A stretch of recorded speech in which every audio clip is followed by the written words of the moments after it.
Welcome to the Staying in My Lane podcast. Hello. Today I want to talk about kind of a sensitive topic. So if there is something that bothers you about this, please don't feel the need to listen. But a while back I mentioned religious trauma, and I got a lot of curiosity questions about what I meant by that and kind of what's happened with me. Um, Religious trauma is a condition that can occur when someone struggles to leave a religion or set of beliefs. And it can involve breaking away from what can be or feel like a controlling environment, lifestyle, or even a spiritual figure. This can cause fear of hell or eternal damnation. This can cause disillusionment with spirituality, low self esteem, feelings of shame, guilt, or hatred of yourself, or even towards the religion. It can cause that lack of boundaries between your personal life, the way you want to live, and the religious communities around you. One thing that I've struggled with personally is anxiety. I feel constantly worried that my punishment or judgment of something that I've done in my past, that I'll go to hell for it. In the Catholic religion, I've talked about this, divorce is not well received. So when I got divorced, I was so nervous that I was going to go to hell. And it created that anxiety feeling for me. I never had any feelings of anger and resentment, but that is one that it can create a lot of feelings of anger or resentment towards religious leaders of an institution that you follow. It can create that confusion or insecurity about who you are as a person, what is right, what is wrong. And I just want to say that there is no right or wrong answer. People believe what they believe. There's a difference between spirituality and religion.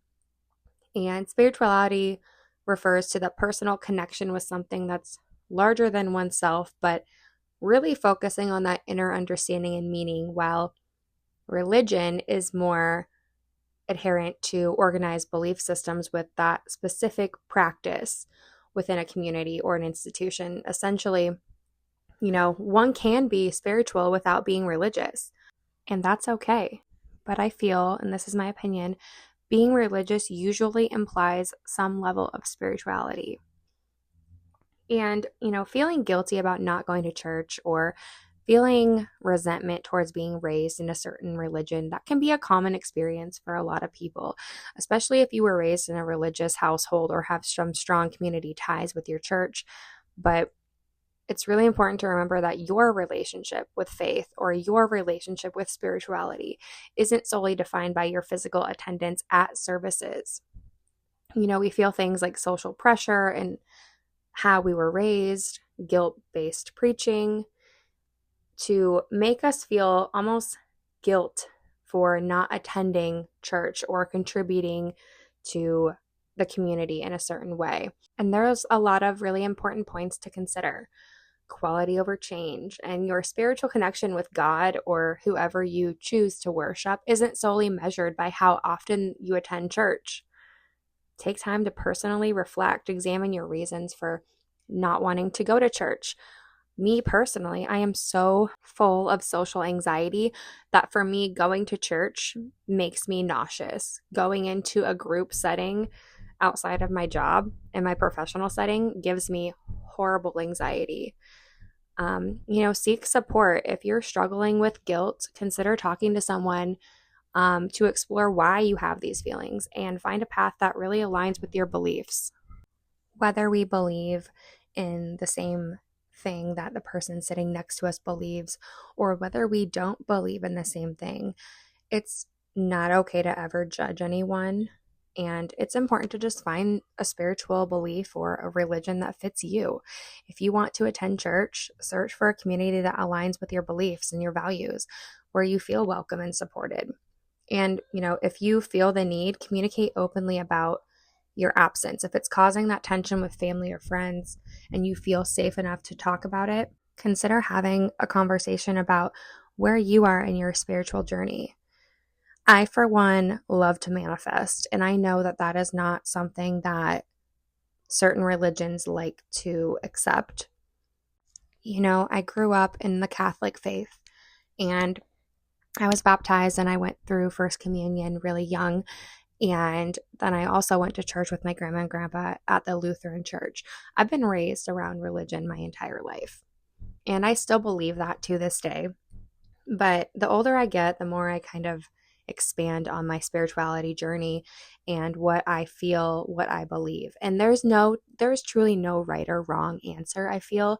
I don't feel it's my place to judge anyone who doesn't believe the same thing as me. But one thing I never really understood, what is manifesting?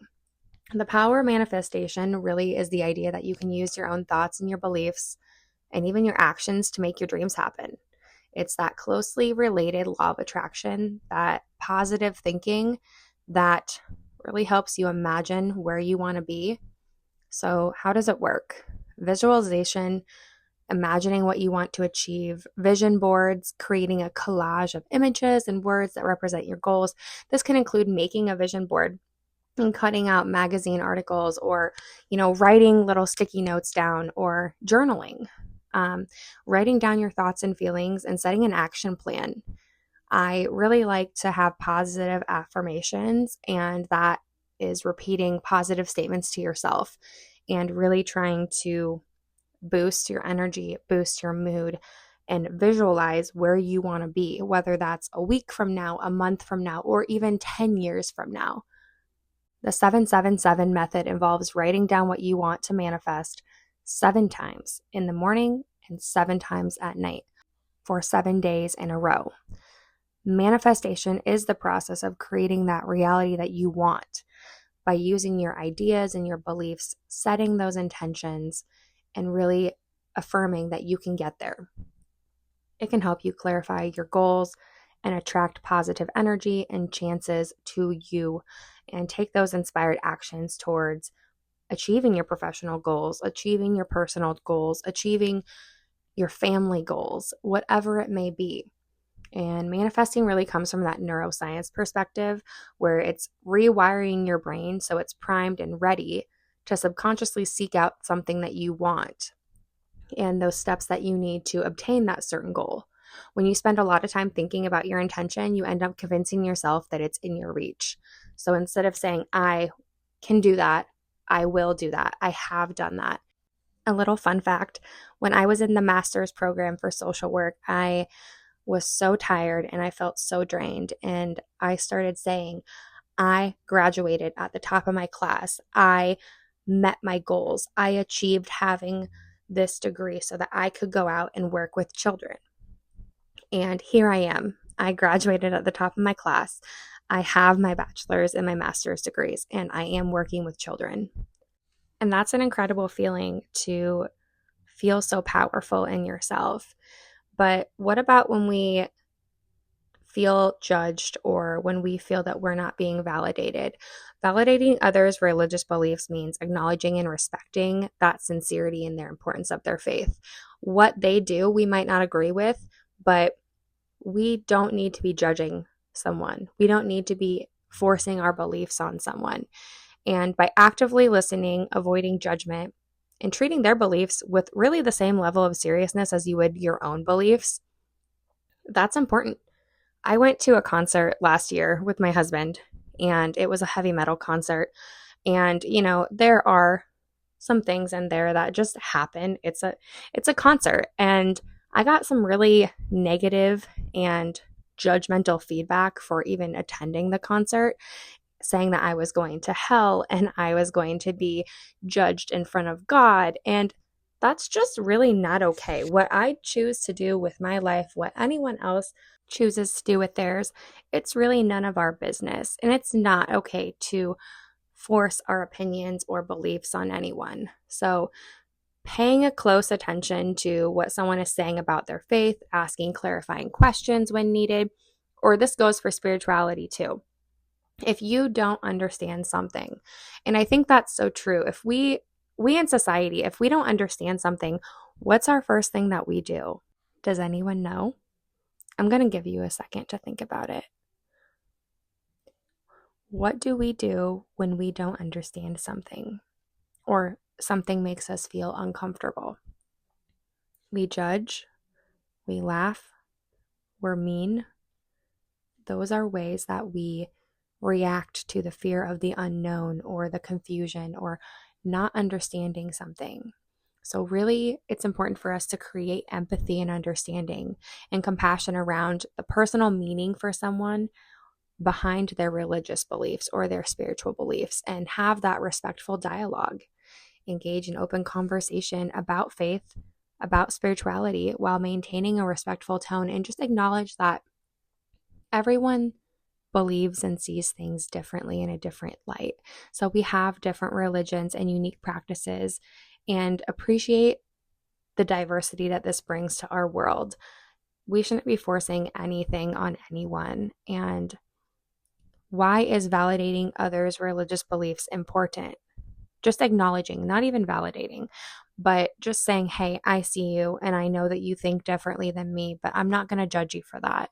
That helps build relationships. It fosters that trust and understanding between people with different religious backgrounds, different spiritual beliefs, and allows for that positive interaction to happen. We promote tolerance by respecting others' beliefs. We contribute to that more inclusiveness in society that is so needed, because life is really hard and there is no right or wrong way to go about doing it. But engaging with those diverse perspectives can broaden our own understanding of spirituality, religion, and just beliefs in general. So, what do we do when someone invalidates us or judges us? I think the first thing that we need to do is acknowledge that it's probably not even about us. Validate your own feelings and acknowledge your emotions and experiences as valid and important. And this really goes back to setting boundaries and limiting contact with people who invalidate you or have opinions about something that really is none of their business. Follow through with those consequences if boundaries are violated, because that really sets a standard for who you are and what you'll tolerate. Why do we judge others? I kind of touched on that, but let's look into that a little bit more.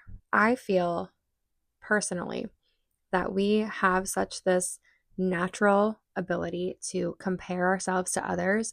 And sometimes this comparison leads to judgment, particularly when we perceive that someone else has something that we desire. We can also feel envious of someone's perceived advantages that really can lead us judging to someone harshly. We might judge people for qualities that we dislike in ourselves. We judge what we don't understand. And it's really important to note, when judging others, that's a natural tendency. It's normal. We are human.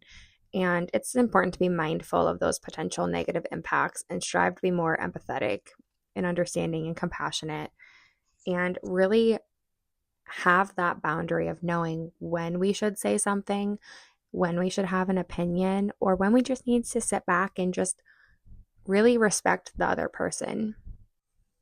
I talked with a couple people about religious trauma, and before I move any further, I want to give a disclaimer warning that this may be triggering, so please listen with care. This discusses abuse. The first story I want to share is someone who was in a religion for a really long time, especially growing up, and spent years being told that sex before marriage would make that person worthless in the eyes of God and their future husband, while being sexually abused within the church. And I think this sometimes is something that can push us away. When we feel abuse from something that's supposed to keep us safe and something that we are being told is so good for us, that creates a lot of trauma. Another story that I have, and this is my last one, is that I have a friend who grew up in a really abusive household in a religion where it was already really hyper conservative, but her mother took it to the extremes where even regular people of this religion looked at her a little bit crazy.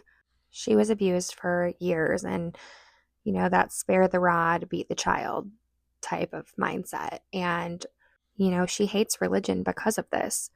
And so I think it's just important, and that was all I'm going to share on that, but I think it's just important to really know that we never know what someone else experiences, and that can create that trauma within religion and spirituality. And that's okay to feel that. That's okay to sit with that emotion. That's okay to not want to talk about it until you're ready, but just really acknowledging your feelings and acknowledging that it's not our place to judge what others believe. It's not our place to judge what others feel about anything within religion or spirituality. So if you have religious trauma or you want to talk about religious trauma, seek out that professional help if you need. Connect with other people who've talked about it and have experiences with religious trauma. It's not really something I feel is accepted as a conversation with everyday people. So set those boundaries with religious communities or spirituality and individuals who may even trigger you to feel in that trauma. And just know that your experiences are validated and you are allowed to feel how you feel. I know not everyone believes in God. I know not everybody believes in Jesus or follows the Christian religion. However, Jesus is not naive or blind to that damage that can be done by trauma, and he nowhere suggests in the Bible or anywhere that it's an illusion or a sin to carry this weight. So instead, he, invites the people who are suffering to come to him. And I'm not promoting any certain religion. I just want to add that in there for people who may be looking for that support and that validation and that security. I want to share some daily positive spiritual affirmations that I use in my everyday life. I am grounded in the present moment. I am connected to my higher self. I trust this process that the universe has planned for me. I am safe and I am loved and I accept what is. These spiritual affirmations are positive statements that we can use to repeat and align ourselves and really focus on those concepts of inner peace, love, and acceptance, and that connection to a higher power, whatever that looks like for you, whether that's a religion or spirituality or a belief in the universe and a higher power. I grew up in the Catholic religion. I grew up going to church every Wednesday and Sunday, and I felt a lot of pressure to live the way that the Bible told me to live, the way that I was being preached to by the priest. And I don't think that's something that we want to admit. I was so nervous that I would magically screw up and I would end up in hell. And it turned me into being so rebellious as a child. And then I grew into my teenage years and still followed the Bible and still followed Christianity, but I just wanted to find my own identity. And that kind of led me to a path of really looking at who I was and exploring other things that would make me feel good. That's where I opened my horizons to manifestation, which is not really encouraged in certain religions. And I've opened up my heart to spirituality and thanking the universe, thanking Mother Nature. And, I'm really into astrology, which again is not always accepted in other religions. And I would love to do my birth chart sometime because my husband and I actually looked at our birth charts and we actually found out that we were soulmates. And it makes a lot of sense because we are so different, but we are so the same. And I think that's why we butt heads, but we have that balance. I want to normalize those real relationships. And I just think that birth charts are so interesting. And I love astrology. I love the universe. I love grounding with Mother Nature and feeling connected to not only, in religion and spirituality, but being connected to the earth and being connected to your surroundings and feeling connected with being outside. And I think a huge thing for me is, during my dark period of my life when I felt so alone, one of the ways I connected with my spirituality is by going outside. I spent hours outside in the sun. I would go to, there's a certain park that I still really love. And I would go to that park and I would just lay in the grass and I would ground with nature and I would enjoy and just spend hours and hours outside in the sun. I think a lot of times people are scared because we are told that we can only heal through God. And I'm not here to say that we can't or that we shouldn't, but there is more ways to heal than just the Bible. There are more ways to heal. we have to take a really good look at ourselves and get outside and find what works for us. For me, I began healing my religious trauma by not only talking to God, which sounds kind of funny because, God is part of a lot of different religions, and that's who they look to for guidance. But I did. I talked to God and I asked for guidance on what to do. I also manifested and spoke to the universe and appreciated the little things in everyday life. But I think this is such a relatable topic, especially to my generation. We often feel so skeptical or uncomfortable to take the next step in living a different life than what our parents did and branching off of our religions that we grew up in or our lifestyles that we grew up in and how we were raised. And we get nervous, and that can be very scary for a lot of people. And it might not even be something that we think about every day. It's just in the back of our mind. So I just thought this would be kind of a random conversation because it was a topic of discussion with a friend of mine, and we just got into this conversation of what started religious trauma, how we felt.